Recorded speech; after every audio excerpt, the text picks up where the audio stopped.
The province's advocate for children and youth will be doing an independent investigation into the death of a 5-year-old Saskatoon boy.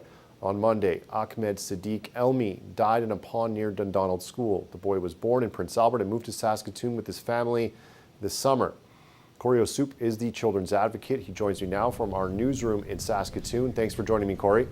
Thanks for having me on, Adam.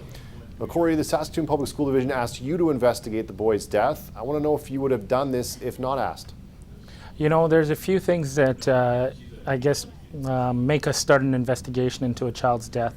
One, we can have a minister request us investigate a child's death, mostly in social services, justice, corrections, health, and education. Any of those ministers can ask me to start an investigation.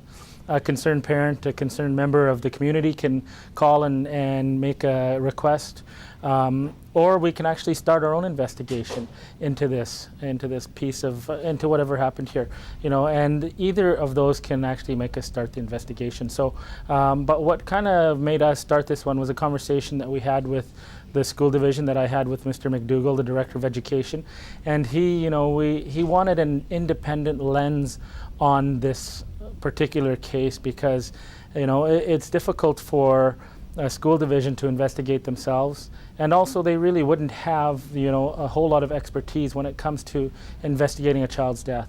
And really that's what we're the experts at here in the province of Saskatchewan. We are the experts when it comes to investigating children's deaths, you know, whether that's fortunately or unfortunately. But when a child dies in Saskatchewan, we get called and we do an investigation. Well, can you tell me about the timing? Do you usually do investigations this quickly after someone's death? You know, as soon as we get a notification, we start the investigation process. So yes, we would have started immediately once we received a notification, and we would have started the process. So we do have a number of ongoing death investigations in the province right now. Those will continue, just like this one will continue on. The reason why this one's out there is it's in the public eye, and there's been a lot of publicity, and you know, people really want answers. And it happened, you know, in a school basically, and that doesn't happen very often in our province. Has the Children's Advocate, to your knowledge, done an investigation like this involving a school in the province? You know, I asked around the office. I've only been here for less than a year. We've had some people in the office that have been around for right since the office started over 20 years ago.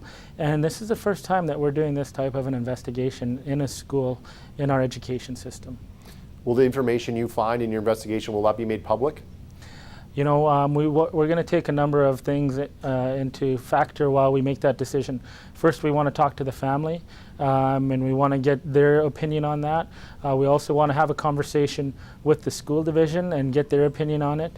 But there also is, you know, the public that wants to know as well. So we will take that into consideration when we make the decision whether we're going to make it public or not. So we haven't reached that decision yet, but you know, with it being out in the public, I think that we may be leaning that way, but we want to definitely have some conversations before we make the final call on that. Thanks for your time, Corey. Yeah, thanks a lot, Adam. Corey O'Soup is Saskatchewan's advocate for children and youth.